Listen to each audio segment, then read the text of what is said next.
राष्ट्रपति के तौर पर अमेरिका में डोनाल्ड ट्रंप की वापसी हो रही है। वहीं बाइडेन जाते जाते पूरी कोशिश कर रहे हैं कि वो इजरायल और हमास के बीच युद्ध विराम समझौता करा दें, क्योंकि व्हाइट हाउस में अपने आखिरी दिनों में बाइडेन ये उपलब्धि अपने नाम कराना चाहते हैं। हालांकि इसी बीच कतर में इजरायल और हमास के बीच युद्ध विराम समझौते पर बातचीत चल रही है। इसको लेकर इजरायल का कहना है कि उसने हमास को अपना प्रस्ताव भेज दिया है और अब हमास के ऊपर है कि वो इसको मानता है या नहीं।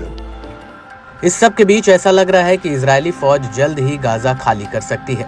वो इसलिए क्योंकि आईडीएफ की दक्षिणी कमांड ने गाजा को खाली करने का मसौदा तैयार कर लिया है। इसको लेकर इजरायली सरकार के एक सूत्र का कहना है कि इजरायल को इस बात का एहसास हो गया है कि वो हमास को सिर्फ सेना के दम पर हरा नहीं सकता है। वहीं कतर का कहना है कि गाजा में युद्ध विराम पर समझौता और हमास के साथ बंधकों की अदला बदली की बातचीत अपने अंतिम चरण में है। कतर को उम्मीद है कि ये डील जल्द ही फाइनल हो सकती है। वहीं अमेरिकी राष्ट्रपति जो बाइडेन का भी कहना है कि ये डील अपने अंतिम चरण में पहुंच चुकी है।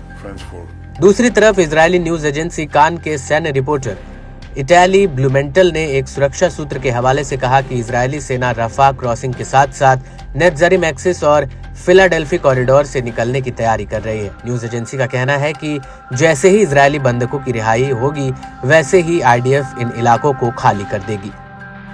न्यूज एजेंसी के मुताबिक इजरायल फिर से गाजा के चारों तरफ फौज तैनात करने की तैयारी में लगा हुआ है। आईडीएफ गाजा से धीरे धीरे अपनी फोर्स को निकालेगी। समझौते के तहत आईडीएफ करीब 1 किलोमीटर चौड़ा बफर जोन बनाएगी, जहां पर फोर्स को तैनात किया जाएगा।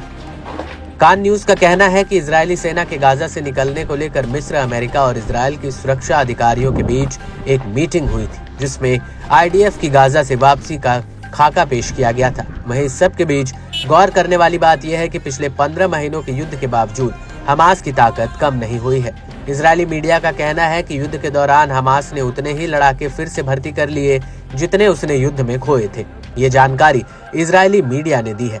वहीं इजरायली सिक्योरिटी काउंसिल के पूर्व मुखिया गियोरा इलान का मानना है कि इजरायली सेना गाजा में बुरी तरह से विफल रही है और युद्ध के लिए तय किए गए वो किसी भी लक्ष्य को हासिल नहीं कर पाई। इससे पहले इलान ने कहा था कि हमास दोबारा से वापसी कर रहा है और सीज फायर में सभी बंधकों की वापसी नहीं हो पाएगी। इसके अलावा आईडीएफ गाजा के भीतर हमास की सत्ता का खात्मा भी नहीं कर पाई।